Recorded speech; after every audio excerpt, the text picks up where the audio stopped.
believe we can start our first session this morning. My name is Mikołaj Pisarski and I am the president of the Mises Institute of Economic Education from Poland. And it is my great honor to moderate this first session. The rules for this are very simple. Every panelist will get exactly 20 minutes to present their article. 15 minutes for the presentation, 5 minutes for the questions from the audience. Should the panelists choose to speak for the full 20 minutes, sadly, we will have to skip the questions from the audience. Therefore, it is strongly recommended for all of you presenting here today to leave enough time for the audience to ask their questions.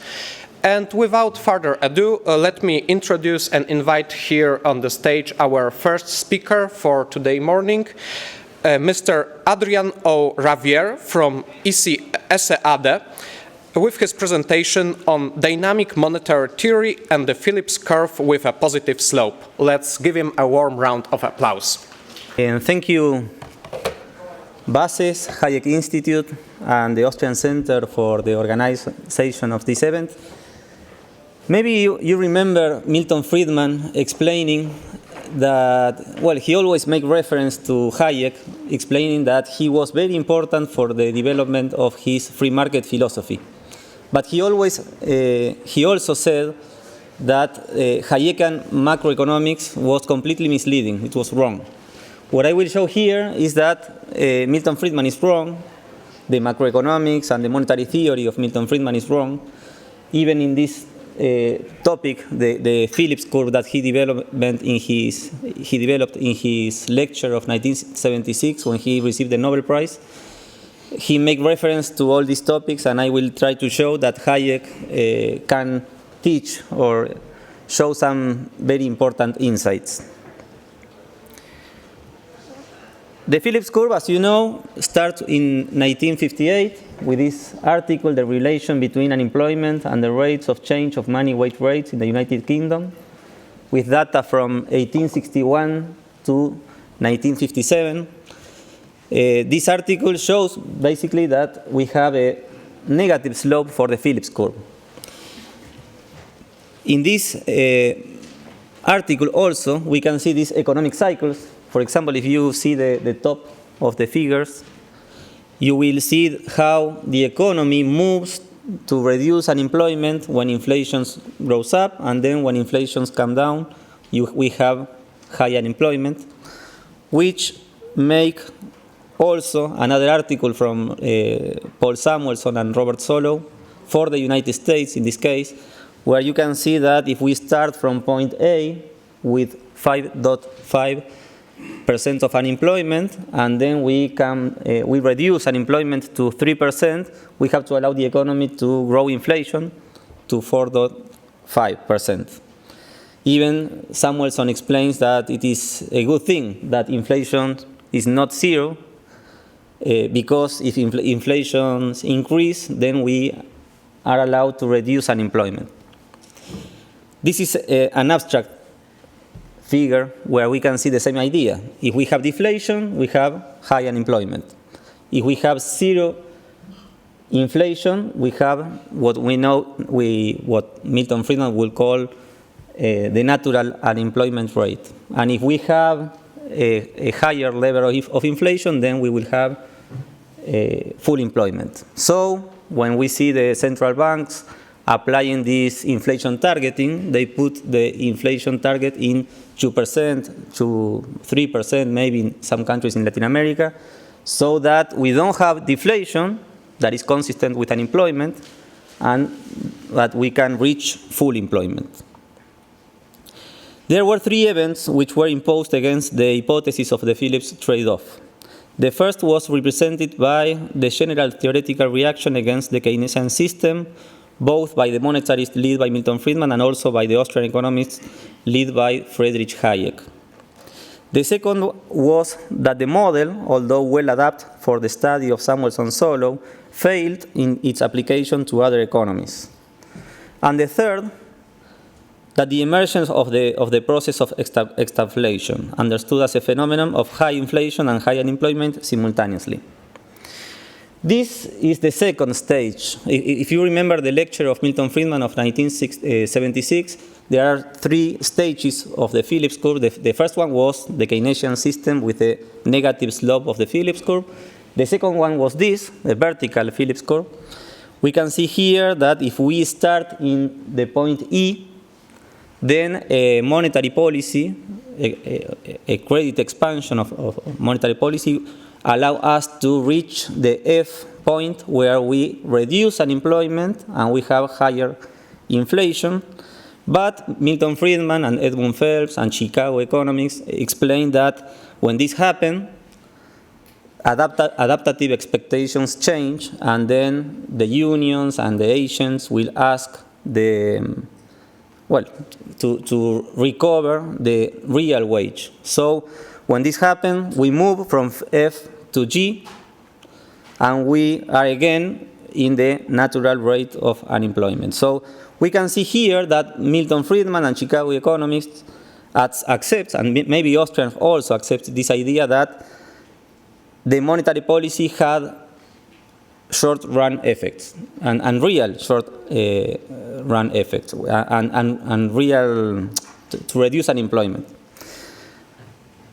There is also an important insight on the lag in monetary policy. They clearly distinguish the short-run and the long-run effects. And there is also this idea of the acceleration of inflation theory, that when we reach the new point in G, we can see that if we have a new monetary policy and more aggressive than the first one, we can reach again full employment in the point H. But when we reach that level, and we have again the change in adaptative expectations, we are going to reach again the point I. So finally, we can see that implications for policymakers is that don't apply this credit expansion, because at the end of the process, all the effect that you can produce in the economy will be neutral. This is the neutrality of money hypothesis. And finally, we are always going to be in the same level of unemployment that we were in the beginning.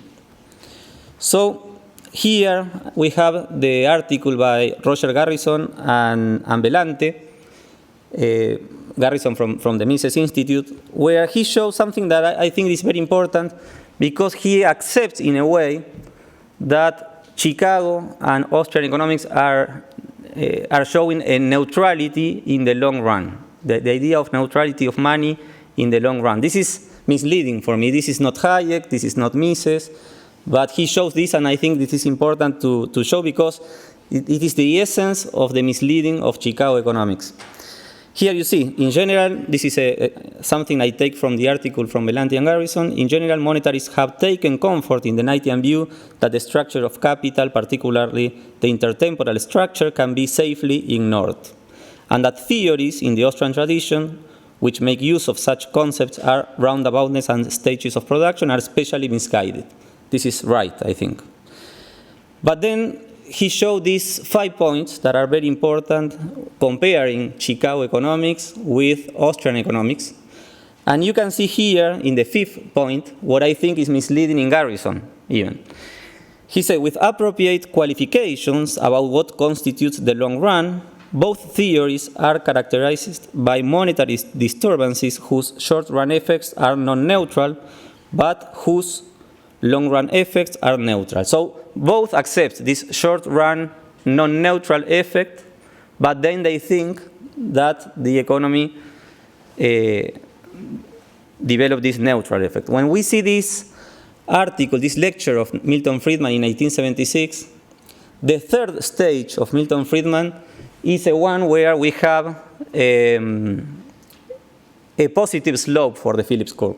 This is very interesting because Friedman, he takes these 7 countries to show data and show this empirical data where we have the positive slope for the Phillips curve, but then he explained that he cannot explain why this is happening, this data where we see the positive slope for the Phillips curve. He said the third stage is directed at accommodating this apparent empirical phenomenon. What I mean is he cannot explain this and he said that maybe Buchanan, Kenneth Arrow, Anthony Downs, Duncan Black, Gordon Tullock, public choice, can maybe make a contribution to understand what is happening with the data, because from the academic macroeconomic view of Milton Friedman, his neutrality of money cannot explain how the economy can show the positive slope for the Phillips curve. In my PhD dissertation with Jesús Huerta de Soto in Spain, I tried to show this Friedman dilemma, to show that Friedman observed an empirical reality his own analytical framework was unable to explain. And then I think that Austrian economics can explain this very well, with the capital theory, with subjective expectations, with the Austrian cycle theory, business cycle theory. Hayek can explain this very well. So the first thing I take is this labor market and the natural unemployment rate. You all know this from any textbook. I see that when we take this unemployment that the minimum wage produces, this is the natural unemployment. When we see the idea that Milton Friedman and Edmund Phelps developed this argument of the natural rate of interest, they said that they had in mind the concept of Bixel of the natural rate of interest.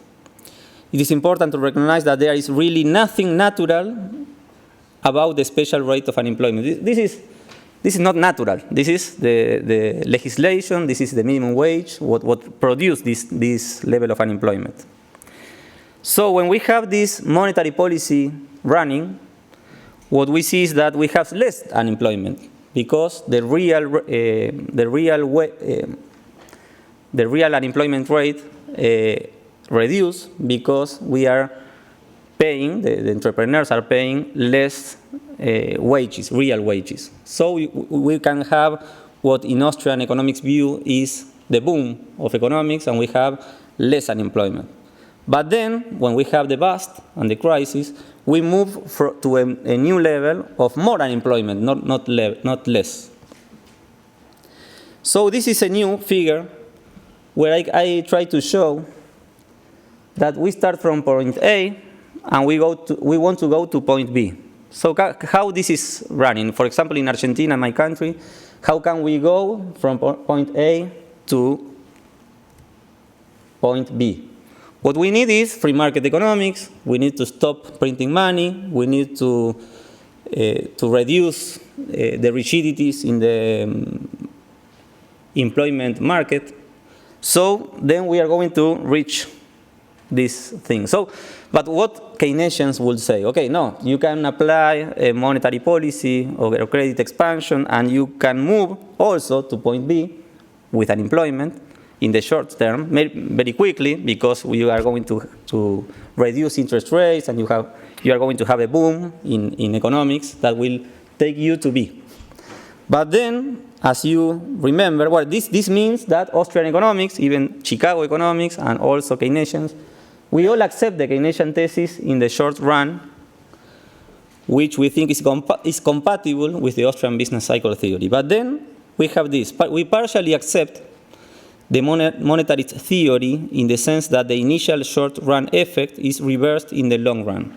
So we move to the natural rate of unemployment. But here is the most important question we do to the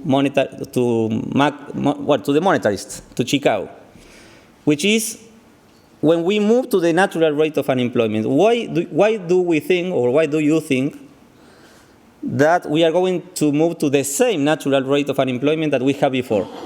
So we start in U2, in U1, we have a credit expansion, and we go to B, and then we return to C. The new unemployment, natural unemployment rate is not the same that the one we have at the beginning.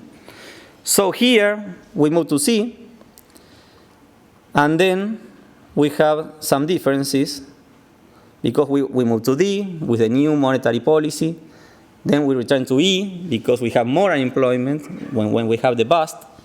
Then we can move again to F. But if we have more aggressive monetary policy, in each case we are going to have more unemployment and not the same unemployment. So there is not a vertical natural unemployment rate. What we have is a natural rate of unemployment that is moving that way, in the left for you. And we see here that we have these topics that we, the Austrians, have been working from the 30s maybe. The non-neutrality of money in the long run, the subjective expectations versus adaptative and rational expectations, the Austrian business cycle theory that is based in the capital theory. I think that these are the topics that we have to work, and we can see there that we have a debate within the Chicago economics, maybe in the Montpellerian society, we see this debate between Friedman and Hayek, or Mises and maybe Irving Fisher, or the Chicago economists that have been there. So when we put all the points together, we can see that we have the positive slope for the Phillips curve in the long term. We can see here that if we start in the 2001 crisis, and you can connect this with the Bob Murphy presentations of before, we have the NASDAQ crisis in 2001. Then we start booming with the monetary policy, the credit expansion, move us to point B. Then we have the crisis of 2008 after the real estate bubble. Then we take interest rates again to zero, the Federal Reserve, and we have been again with full employment. And when after we take point D, we start now a new crisis, maybe a new recession. Now we don't know if this is going to happen now in 2020, maybe 2021. The timing is the big problem of economics, because it depends when the Federal Reserve finally take the interest rates up. Now we see that they are taking the interest rate down, so maybe they are going to create a new bubble or make it higher or bigger. But at the end, I think we are going to have a crisis, as Bob Murphy explained recently in his previous presentation. So here we have maybe an engineer figure, too much for Austrian economics, that they deny they don't want these figures, these graphics and mathematics, but we can see that Austrian economics can develop the Phillips curve with a positive slope that is a critical view against Keynesians and also Chicago economics and also the new classical macroeconomics. Thank you.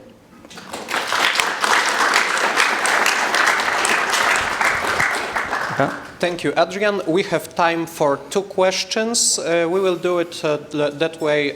You ask them both first, and then Adrian will answer them one by one. Please keep your questions brief. One over here and one at the back. Przemek Rabka, Mises Institute of Poland. I wanted to ask you about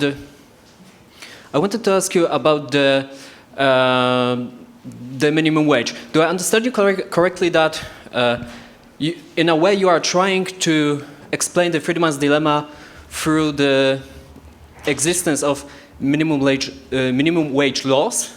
And if yes, then is it possible that in an economy without minimum wage laws, would we still observe the positive slope of Phillips curve?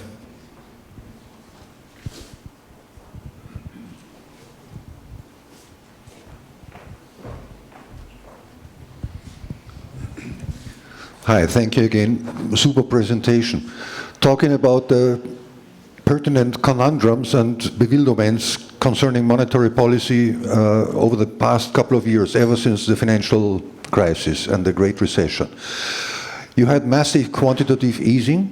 You injected tons of liquidity, and look at the balance sheets of central banks all over the OECD. This is not a particular case for the US or Germany, everywhere. Huh? Now, Friedmanian quantitative theory of money would imply that you have massive inflation by now, but you do not have it. How do you relate what you explained and what you showed to the 2 key problems in that respect? Number 1, technological change, labor and capital saving, Internet of Things, digitalization. So that creates massive potential for unemployment, especially in the future, including demographic change. Number 2, quantitative easing and increase of the monetary supply and fiduciary money especially, look at the OTC market, has created a massive problem in terms of risks that are not anymore calculable. Think of long-term capital management. But given sandpile dynamics and the snowflake butterfly effect, anything may happen anytime now with cascading effects, because all that monetary infusion went into asset price bubbles. And that is a problem. Mm-hmm. Well, thank you both. As Bob Murphy said today, that both are, I think, difficult questions. But what I mean here is that if you want to reduce unemployment, monetary policy will not help in the long term. What we need is to change productivity. What we need is to reduce the legislations against free market, and then you can reduce unemployment or the natural rate of unemployment, and you can develop the economy better. Maybe we have more to talk if we have more time. But in this case, when I show this model, this is ceteris paribus, as every economist knows. So it is difficult to put all the applied economy and all what is happening in the world, in productivity, with the technological revolution that we are, the digital era that we are living now, and to see that maybe when we see, for example, if we are in point B, and we are now moving to point C, in the middle of the process, we can have a new monetary policy, very aggressive, that will not show this move to C. Maybe in the middle, when we have the real estate bubble, we reduce this bubble, but then we are creating the new one, and we are going to point D. Even before, we see that the unemployment was higher than 10%, I think in 2010. But we couldn't see the complete adjustment of the bubble that we had, because we were creating a new bubble in the middle of the process. So we went to point D. When from point D we went to point E, in the middle now, we see that there is a recession. Bob Murphy shows some data with this hypothesis, but in the middle of the process, we are now watching the Federal Reserve taking interest rates down, because they want to avoid this process and maybe going to the point F. And if we go to the back, I always remember the book of Murray Rothbard, the America's Great Depression. If you see the introduction that he wrote for each of the editions he has, 10 editions maybe, when he's always talking about the next bubble that is coming. In every decade, he make the preface or the introduction of the same book, but the new editions of the book. Well, this is always the Austrian story. We are always explaining that the new bubble is coming. There is something very important here that you show, that is, we have deflation here in this process. So maybe when we see that the adjustment is coming, we will not have more inflation, we have deflation. It's very difficult to show this in the figure. And Mark Thornton from the Mises Institute make a contribution to this idea of the Phillips curve with a positive slope, with some variation, maybe working on this idea that this is not more inflation, maybe it's deflation. So how you show this in the figure? Well, we have to make more research and more work on this. It's very difficult, as Mises explain always, that we cannot put all the economy in the figure. So this is very simple. We can show some things, but we cannot show all what is happening. So we need to know that figures has big limits, and we have to talk a lot about why we have deflation and not more inflation. So maybe there are some change in the model that we have to recognize. Well, thank you. Thank you, Adrián.